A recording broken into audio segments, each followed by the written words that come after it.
Right now at 10, historic flooding in the Northeast. What remains of Hurricane Ida continues to cause major problems tonight. An indoor mask mandate is now in effect in San Luis Obispo County. We have reaction as health officials say COVID is spreading like never before. And the Santa Maria Elks Rodeo returns. We preview what's ahead over the next 4 days. 20 minutes of nonstop news and weather starts right now. Now, with coverage from wherever you are, this is Fox 11 News live at 10. Good evening, I'm Scott Hennessy. We begin tonight with the remnants of Hurricane Ida sparking historic flooding across New York and the tri-state area. Heavy rain sparking widespread flooding, stranding drivers and flooding subways. 3 inches of rain fell in Central Park in 1 hour. That's never happened before. The National Weather Service issued a flash flood emergency tonight, saying it only was the second time they'd ever issued such a warning and the first time they had issued it in the city. Mayor Bill de Blasio has declared a state of emergency in New York City. Governor Phil Murphy has declared a state of emergency in New Jersey, urging people to stay off the road. You see the standing water in the roads as we take a live look out at Times Square right now at 1 a.m. You see it is emptied out right now, and it is going to be very difficult to get around the city of New York with those subways shut down and the flooding that they've experienced for a little bit of time here. Historic flooding in New York and New Jersey tonight. The remnants of the storm also dangerous for millions in other states. Several tornadoes were spotted in Maryland tonight. Mike Helgren reports from Baltimore. Ida is wreaking more havoc as it moves north after dealing a devastating blow to the Gulf Coast. Several tornadoes were spotted in Maryland Wednesday. We moved away from the windows because all kinds of debris was crashing into the window. At least one twister causing a potentially dangerous gas leak. In Rockville, a man was killed and another resident reported missing after floodwaters reached the ceilings of these ground floor apartments. They were able to evacuate about 10 people from their windows. Right now we have about 150 people that are displaced. Here in Baltimore, some streets in low-lying areas flooded and people were advised to move to higher ground. We're a little bit worried too because we're on the ground floor of our apartment building. To the northwest, this school bus was stuck in floodwaters just outside Pittsburgh. And days after Ida pummeled southeastern Louisiana as a Category 4 hurricane, hundreds of thousands of New Orleans residents remain stuck in the dark. On the ravaged Grand Isle Barrier Island, there's no end in sight. We have no food, we have no water, we shut the gas off, and we have no electricity. President Biden is set to visit Louisiana to survey the damage on Friday. Mike Helgren, Baltimore, Maryland.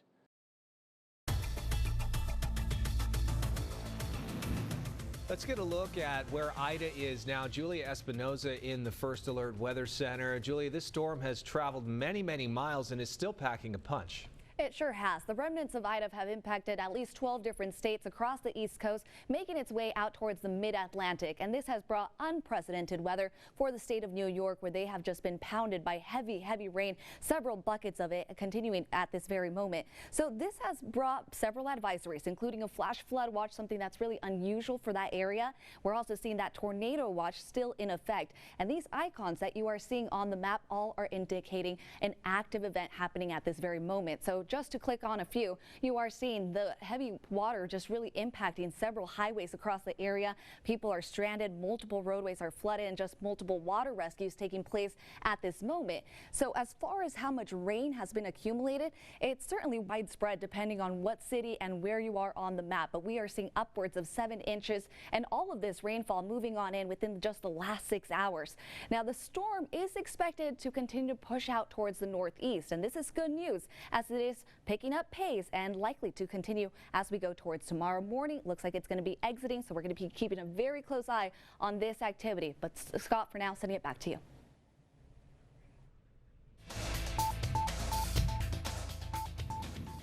From hurricanes and rain to fires that we are dealing with here in the West, the Calder fire continues a dangerous path of destruction. Mandatory evacuation orders are spreading to parts of Nevada tonight. The Calder fire has already forced nearly 50,000 Californians to leave their homes in the area around Lake Tahoe.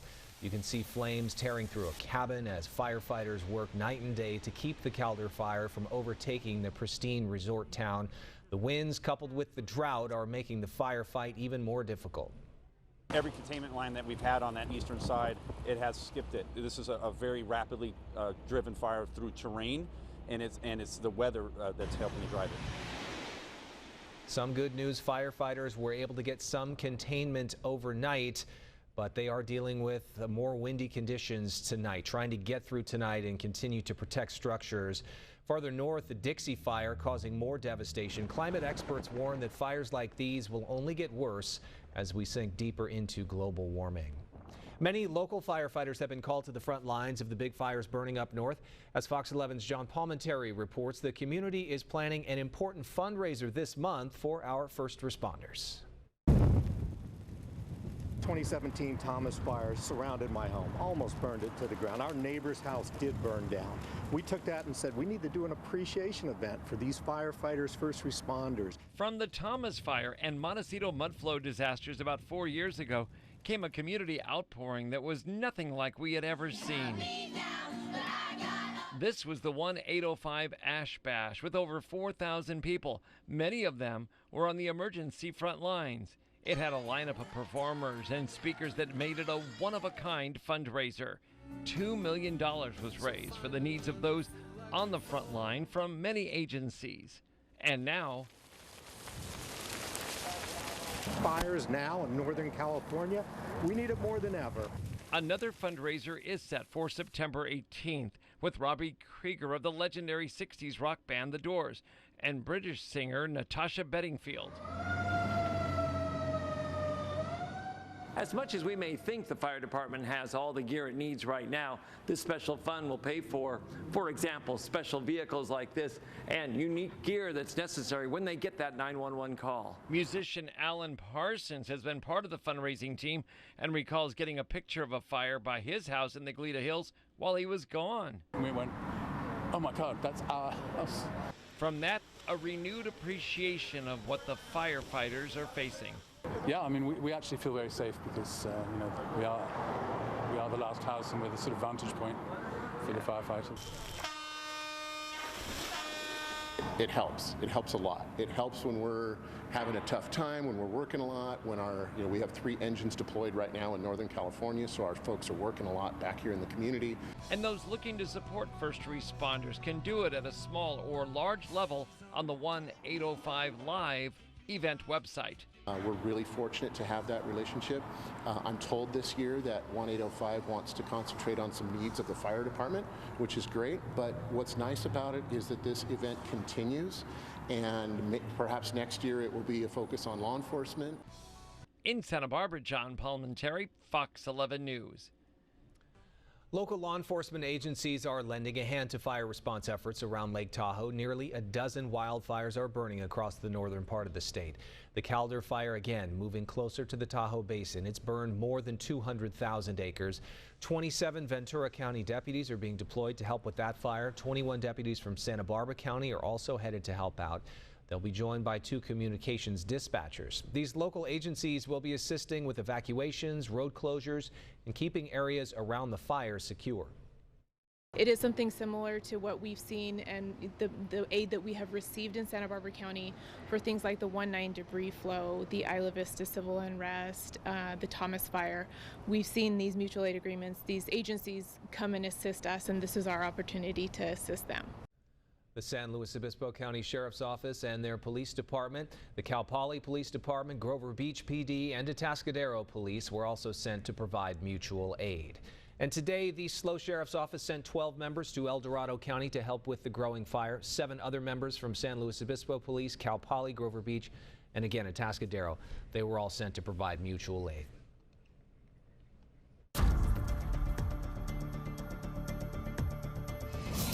Well, today is the first day of a new indoor mask mandate in San Luis Obispo County. Fox 11's Karen Cruz Orduña spoke to people in Nipomo to find out what they're saying about the new mandate. Masks are officially required back indoors in San Luis Obispo County. This took into effect as of 12:01 this morning. I feel bad for the ones that have been vaccinated because now they're forced to wear a mask, and that's kind of what the premise of why they got vaccinated. Public health officials say COVID cases and hospitalizations are at an all-time high in SLO County. Over 1,700 active cases as of Tuesday. I don't know if the masks on or off are going to help one way or the other, especially with this this new strain. Here in Nipomo, some people have mixed reaction to the mandate. Some say it's a great idea, while others are concerned with the back and forth messaging from the county. I think personally it's a bad idea because now you're going from masks to no masks, then back to masks. It's going to be confusing for people. It's one of the only ways that we're going to get back to normal is just everyone does it, because obviously it's just going to keep spreading and spreading. So I just, do what's right, Masks are mandatory at indoor places such as gyms, restaurants, and grocery stores. In Nipomo, Karen Cruz Orduña, Fox 11 News. The head of the CDC says the majority of new COVID cases are coming from the community, not the schools. Dr. Rochelle Walensky hopes children under 12 will be able to get the vaccine by the end of the year. She made the comments this afternoon at a back-to-class virtual town hall. Anthony Pura has more from Los Angeles. As children across the country continue to return to school, members of the Biden administration urged parents and school staff to take the nationwide COVID surge seriously. When we implement the masking, the ventilation strategies, the cohorting and the screening strategies, that we can have our kids be safe in school. CDC Director Rochelle Walensky joined First Lady Jill Biden and Education Secretary Miguel Cardona for a national PTA back-to-class virtual town hall as child COVID-19 hospitalizations reach their highest level in more than a year. We're seeing outbreaks in places where these mitigation strategies are not occurring. We need to come together for our students. They need us now more than ever. Here in Los Angeles, public school students who have to quarantine due to a COVID exposure will soon be able to live stream their classes to minimize any learning disruptions. For the second time since his LA middle school started, Joanna Pacini's 11-year-old son, Juan, is under quarantine. The concern is that he will fall behind because this is the third week of school. And in Florida, the state's Department of Education announced earlier this week that it has withheld the monthly salaries of school board members in 2 school districts that made masks mandatory in classrooms. The directive is in violation of an executive order barring local officials from imposing mask mandates. Anthony Pura, Los Angeles. The war in Afghanistan is now officially over, but the fight over the Americans left behind is just beginning. The Biden administration says it will use diplomatic and economic pressure to make sure the Taliban allows the remaining Americans to leave. And today, military leaders expressed gratitude and support for the more than 800,000 troops who served over the past 2 decades. They also acknowledged not every veteran will agree with the decision to withdraw. And when we see what has unfolded over the last 20 years and over the last 20 days, that creates pain and anger. So yeah, I have that, but I'm a professional soldier. I'm going to contain my pain and anger and continue to execute my mission.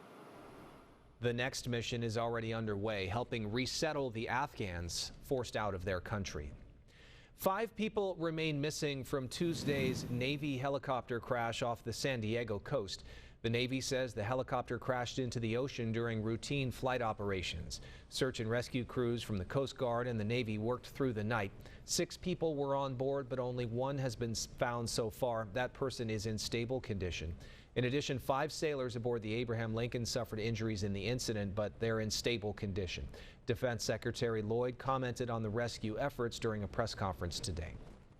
And on behalf of the whole department, I want to pass on our thoughts and prayers for the best possible outcome. It's yet another reminder of the dangers our men and women face every day, overseas, at sea, and here at home. That's Lloyd Austin. Apologies for using only his first name previously. The Navy is investigating the cause of the crash. Bombshell testimony given today at the Paul Flores preliminary hearing. The sheriff's investigator revealing what was discovered under the deck of his father's Arroyo Grande home during a search there earlier this year, indicating a body may have been buried there. Fox 11's Dave Alley has a recap. It was absolutely a dramatic day in court. Oftentimes there was tense questioning between defense attorneys and lead San Luis Obispo County Sheriff's investigator Clint Cole. Then right before lunch, literally moments before the break began, there was a huge reveal given by Cole. Under cross-examination from Ruben Flores' defense attorney Harold Misek, Cole, seen here in video Tuesday at the attorney's table, was asked why he felt a crime had been committed at Ruben Flores' Arroyo Grande home. Cole said during a search there, sheriff's investigators found human blood and fibers under the deck in a 4-foot deep hole, adding there was also staining in the soil indicating human remains had been buried there. Cole also said investigators found a suspicious stain inside a utility trailer parked on the property, explaining a spraying agent found the stain, which he said resembled a human body laying on its side. All those details came after more than 2 hours of questioning by Paul Flores' defense attorney, Robert Sanger. During his examination that was oftentimes testy, Sanger accused the investigator of inappropriate communication with witness Jennifer Hudson. She testified earlier Paul Flores confessed to her to burying Kristen Smart's body in the remote community of Wasna. The defense lawyer also alleged investigator Cole called Hudson late at night while he was drinking, revealing sensitive information about the case, and he deleted text messages between the two. Cole denied any wrongdoing, defending his professional conduct and actions, and explained messages deleted were done automatically by his phone app. Later in the afternoon, the contractor that built Ruben Flores' home testified. He was asked if there were any bodies discovered while surveying the property or if there were any significant injuries that happened during construction. He said no. During cross-examination, Sanger accused the builder of having a personal feud with Susan Flores, Paul's mother and Ruben's wife, noting she had filed a complaint about him to the State Contractors Board. On Thursday, the prosecution will call 2 dog handlers to the stand, as well as Jennifer Hudson. Court resumes at 9 a.m. Reporting in San Luis Obispo, Dave Valley, Fox 11 News. All right, let's go back to Julia now for our local forecast. Julia, we should count ourselves lucky with all the severe weather that's going on in New York and the tri-state area and the fires up north. Things around here are pretty calm. We are so blessed. When it comes to our air quality, we're in the clear from those wildfires burning up north. And as you mentioned, we're really having nothing to complain about close to our region. So tonight, what we are looking at is that marine layer working on us once more. And we are going to start to see those low level clouds greet us into tomorrow morning. Santa Barbara right now, you are mild at 61 degrees. The marine layer became more widespread after sunset. And you are seeing those low level clouds now pushing out towards the interior valleys as well. Down towards the south coast, we're going to be seeing a late arrival to that activity, and that's showing us a bit of a difference in temperatures. So if you are in Santa Maria, we're looking at 57 degrees, upper 50s all across the central coast. Paso, you're at 61, and Gaviota checking in at 65 degrees. Because we are dealing with the deeper marine layer, temperatures are actually cooling down from the last 24 hours, and tomorrow it is likely that we hold on to another below average day. It's all thanks to that trough that continues to really linger over the Pacific Northwest. Now, once it exits, really going towards our Friday, the ridge of high pressure is beginning to warm up. It's beginning to get stronger, and it is influencing our state with those temperatures back to near average as we end this work week. And then we're going to be making our way to those above average temperatures heading towards your Labor Day weekend. So as far as the fog, it will continue into tomorrow morning. We are seeing dense activity. So Paso, this is usually it's unusual for you. So tomorrow morning, give yourself plenty of time if you do have an early morning commute, or better yet, enjoy from that cool forecast as your temperatures are usually much warmer. By your afternoon, we're getting that sunshine once more all across the central coast, down towards the south coast, maybe just some lingering fog for our local beaches, but then that marine layer persisting into your late Thursday and into your Friday morning. But that time around, it is weaker and it doesn't make its way across everyone. Tomorrow, if you are heading out towards the Elks Rodeo, the box office opening at 4 p.m. Temperatures are going to be in the upper 60s. Bring the jacket with you. At 7 p.m., we're dropping down to the lower 60s, so it does get cooler out there. Buellton, Sandy Nez, we're seeing another day in the 80s, still running below average inland, anywhere between 10, other places up to 20 degrees, such as Paso. Guadalupe, tomorrow you're staying pleasant, looking at 70 degrees. Santa Maria, 72.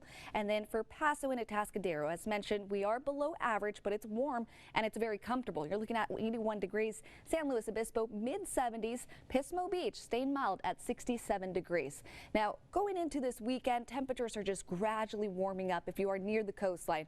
Sunday will likely be the warmest day for you. You are looking at about 76 86 out in Santa Maria, and then temperatures gradually cooling down on Tuesday under a stronger onshore flow. San Luis Obispo, we have 3 more days in the upper 70s. By your Sunday, we get warmer at 82, and then Labor Day staying in the 80s, so it should be nice and comfortable. If we're not dealing with the wind, it's going to be a perfect day for a barbecue. Out in Paso, we're going to be seeing the 80s for 2 more days. By your Saturday, 94 degrees, and then things do get hot as we head towards that Labor Day weekend. And last stop here for Pismo Beach, we're going to be in the upper 60s for 2 more days with 70s by your Saturday. Scott, sending it back to you. Okay, great. Thank you, Julia. That is exactly 20 minutes of nonstop news and weather to start tonight's hour-long newscast. Up ahead tonight, the Santa Maria Elks Rodeo is back. We'll get you set for the 4-day-long event that begins tomorrow. Cancer patients express gratitude at Marion's Day of Hope fundraising event. We'll hear from them next, along with how much money was raised. And the window is open for local nonprofits impacted by COVID-related closures. Stay with us.